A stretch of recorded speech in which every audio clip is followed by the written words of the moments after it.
अस्सलाम वालेकुम स्टूडेंट्स। आज का हमारा टॉपिक है energy in simple harmonic motion. इस टॉपिक में हम देखेंगे कि एनर्जी के जो बेसिक फॉर्म्स होते हैं, kinetic energy, potential energy, simple harmonic motion में इनके फार्मूले कैसे ड्राइव होते हैं और ये दोनों एक दूसरे में किस तरीके से कन्वर्ट होती रहती हैं थ्रू आउट द साइकिल, और इनके जो ग्राफ्स हैं वो कैसे बनते हैं। स्टूडेंट्स, सिंपल हार्मोनिक मोशन में अगर डैम्पिंग वगैरह नहीं होती, कोई फ्रिक्शन या एयर रेजिस्टेंस वगैरह नहीं होता, तो टोटल एनर्जी तो कांस्टेंट रहती है। अलबत्ता काइनेटिक एनर्जी और पोटेंशियल एनर्जी एक दूसरे में कन्वर्ट होती रहती हैं। काइनेटिक एनर्जी क्योंकि स्पीड पर डिपेंड करती है, ये मोशन की वजह से होती है, इसलिए ये मीन पोजीशन पर मैक्सिमम होती है। और पोटेंशियल एनर्जी क्योंकि डिस्प्लेसमेंट की वजह से होती है, इस वजह से इसकी मैक्सिमम वैल्यू एक्सट्रीम पोजीशन पर होती है। जब पार्टिकल एक्सट्रीम पोजीशन से मीन पोजीशन की तरफ आता है तो उसका डिस्प्लेसमेंट कम होता है और स्पीड ज़्यादा होती है। इस वजह से पोटेंशियल एनर्जी का डिक्रीज होता है और काइनेटिक एनर्जी इंक्रीज होती है। सिमिलरली जब पार्टिकल मीन पोजीशन से एक्सट्रीम पोजीशन की तरफ जाता है तो उसका डिस्प्लेसमेंट इंक्रीज होता है और स्पीड कम होती है, जिसकी वजह से काइनेटिक एनर्जी कम होती रहती है और पोटेंशियल एनर्जी में इंक्रीज आता रहता है। Derivation of potential energy in simple harmonic motion. Potential energy के फार्मूले को ड्राइव करने के लिए हम ये स्प्रिंग ब्लॉक सिस्टम सपोज करते हैं, जो एक हॉरिजॉन्टल फ्रिक्शनलेस सरफेस पर प्लेस है। शुरू में इस सिस्टम में कोई भी एनर्जी नहीं है क्योंकि हमने इस सिस्टम पर कोई भी वर्क नहीं किया। हमें पता है फिजिक्स में work equivalent amount of energy पैदा करता है, तो अब हम जितना भी इस पर वर्क करेंगे वो इसकी एनर्जी की सूरत में स्टोर हो जाएगा। स्प्रिंग के अंदर पोटेंशियल एनर्जी उतनी स्टोर होगी जितना वर्क किया होगा, और वर्क को कैलकुलेट करने के लिए हम इस डायग्राम को देखते हैं। एक तरफ डिस्प्लेसमेंट है हॉरिजॉन्टल लाइन पर और दूसरी तरफ फोर्स है वर्टिकल लाइन पर। जब शुरू में डिस्प्लेसमेंट 0 था और स्प्रिंग का ब्लॉक मीन पोजीशन पर था तो फोर्स भी नहीं था, और जब डिस्प्लेसमेंट x हो गया तो रीस्टोरिंग फोर्स kx के बराबर हो गया। अब हमें पता है कि फोर्स डिस्प्लेसमेंट ग्राफ में वर्क को कैलकुलेट करने के लिए एरिया अंडर द कर्व मालूम किया जाता है, यानी कि इस कर्व के नीचे ये जो शेडेड एरिया है, ये वाली जगह, ये वर्क डन के बराबर होगा। और आपको पता है वर्क डन जो है वो एनर्जी पैदा करेगा, तो वो वर्क जो है वो पोटेंशियल एनर्जी के बराबर हो जाएगा। अब क्योंकि ये एरिया ट्राइंगल फॉर्म में है, तो आपको पता है ट्राइंगुलर फॉर्म का जो एरिया होता है उसको कैलकुलेट करने के लिए हम 1/2 बेस इंटू हाइट यूज करते हैं।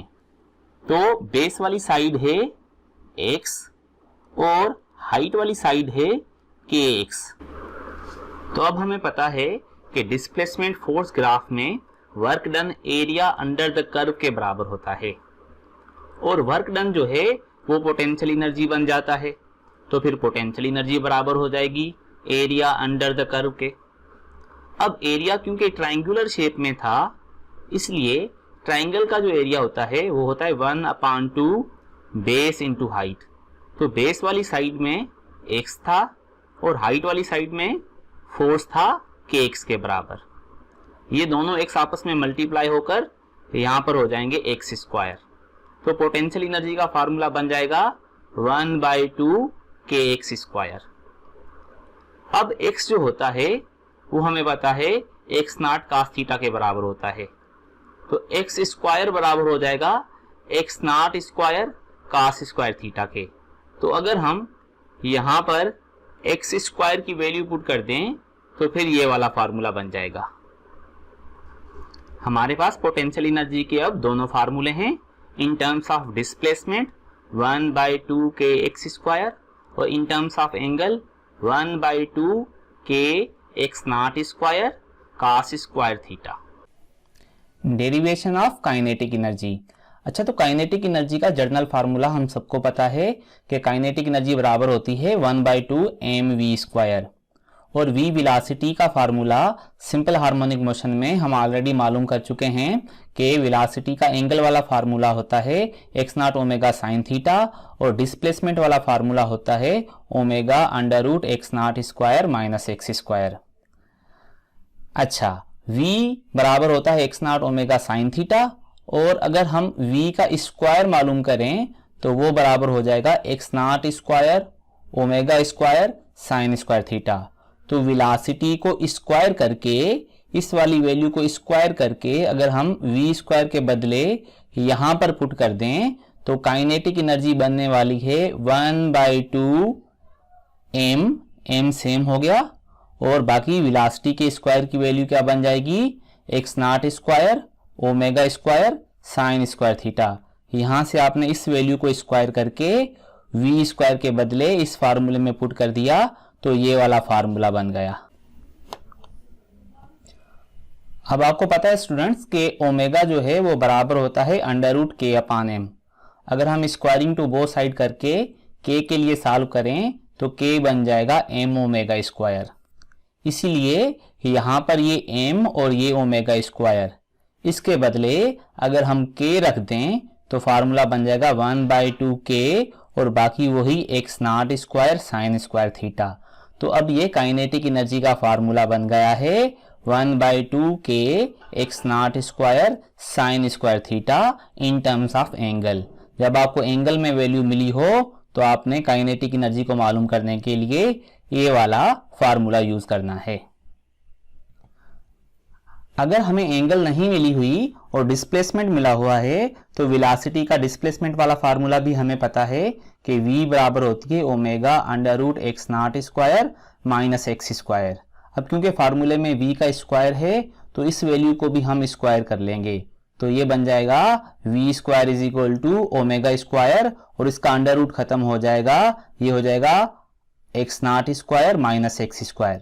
तो v की वैल्यू को स्क्वायर करके अगर हम यहां पर v² के बदले में पुट कर दें तो डिस्प्लेसमेंट वाला फार्मूला बन जाएगा 1/2 m omega square x0² minus x²। अब आपको पता है m ओमेगा स्क्वायर k के बराबर होता है, इसलिए हम m ओमेगा स्क्वायर जो यहाँ पर आएगा उसके बदले यहाँ पर k रख देंगे और ये फार्मूला बन जाएगा 1/2 k bracket x0² minus x²। तो फाइनली काइनेटिक एनर्जी के दोनों फार्मूले अब हमारे पास तैयार हैं। Kinetic energy in terms of angle बराबर होती है 1/2 k x0² sine square theta और kinetic energy in terms of displacement होती है 1/2 k x0² minus x²। Derivation of total energy. Total energy is sum total of potential energy and kinetic energy. जब हम potential energy और kinetic energy की values को जोड़ करते हैं तो हमें टोटल एनर्जी मिलती है। पोटेंशियल एनर्जी बराबर होती है 1/2 k x0² cos square theta और काइनेटिक एनर्जी बराबर होती है 1/2 k x0² sine square theta. जब हम इन दोनों को जोड़ करेंगे तो इन दोनों में से कॉमन फैक्टर क्या है 1/2 k x0²। ये कॉमन फैक्टर बाहर आ गया, बाकी बचेगा sine square theta plus cos square theta. अब sine square theta plus cos square theta क्योंकि 1 के बराबर होता है तो टोटल एनर्जी बच जाएगी 1/2 k x0²। ये ग्राफ हमें शो करता है कि काइनेटिक एनर्जी, पोटेंशियल एनर्जी और टोटल एनर्जी टाइम के हिसाब से कैसे वेरी करती हैं। जब साइकिल पॉजिटिव एक्सट्रीम पोजीशन से स्टार्ट होती है तो काइनेटिक एनर्जी वहां पर 0 होती है एक्सट्रीम पोजीशन पर, 90 डिग्री के बाद मीन पोजीशन पर आकर मैक्सिमम हो जाती है, 180 डिग्री के बाद माइनस एक्सट्रीम पोजीशन पर फिर से 0 हो जाती है और 270 डिग्री कवर करने के बाद जब माइनस एक्सट्रीम पोजीशन से मीन पोजीशन पर आती है तो एक मर्तबा फिर मैक्सिमम होती है और साइकिल कंप्लीट करने के बाद 360 डिग्री पर पॉजिटिव एक्सट्रीम पोजीशन पर आकर फिर से 0 हो जाती है। अगर हम पोटेंशियल एनर्जी को देखें तो पॉजिटिव एक्सट्रीम पोजीशन पर मैक्सिमम होती है, 90 डिग्री कवर करने के बाद मीन पोजीशन पर 0 हो जाती है, 180 डिग्री कवर करने के बाद नेगेटिव एक्सट्रीम पोजीशन पर फिर से मैक्सिमम हो जाती है, 270 डिग्री कवर करने के बाद नेगेटिव एक्सट्रीम पोजीशन से जब मीन पोजीशन पर आती है तो फिर 0 हो जाती है, और साइकिल कवर करने के बाद पॉजिटिव एक्सट्रीम पोजीशन पर आकर एक मर्तबा फिर मैक्सिमम हो जाती है।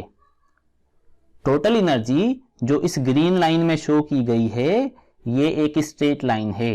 इसका मतलब है कि टोटल एनर्जी टाइम के हिसाब से वेरी नहीं करती और इसकी वैल्यू हमेशा 1/2 kx0 स्क्वायर ही रहती है। आपने एक और बात नोट की होगी कि साइकिल जो है 0 से लेकर 2π यहां पर आकर पूरी होती है, पर एक साइकिल में काइनेटिक और पोटेंशियल एनर्जी की 2 साइकिल्स कंप्लीट हो जाती हैं। ये देखें 1 और ये 2, और इसी तरीके से पोटेंशियल एनर्जी की भी 2। इसी वजह से बोलते हैं कि अगर सिंपल हार्मोनिक मोशन की फ्रीक्वेंसी होगी f तो काइनेटिक एनर्जी और पोटेंशियल एनर्जी के पीक और कम होने की फ्रीक्वेंसी 2f होती है। तो फाइनली अब हम देखते हैं कि काइनेटिक एनर्जी, पोटेंशियल एनर्जी और टोटल एनर्जी डिस्प्लेसमेंट वाइज कैसे चेंज होती हैं। -1 ये नेगेटिव एक्सट्रीम पोजीशन है और +1 ये पॉजिटिव एक्सट्रीम पोजीशन, और यहां पर 0 पर मीन पोजीशन। ये ब्लू वाली काइनेटिक एनर्जी है जो नेगेटिव एक्सट्रीम पोजीशन पर 0, मीन पोजीशन पर मैक्सिमम और पॉजिटिव एक्सट्रीम पोजीशन पर एक मर्तबा फिर 0 हो जाती है।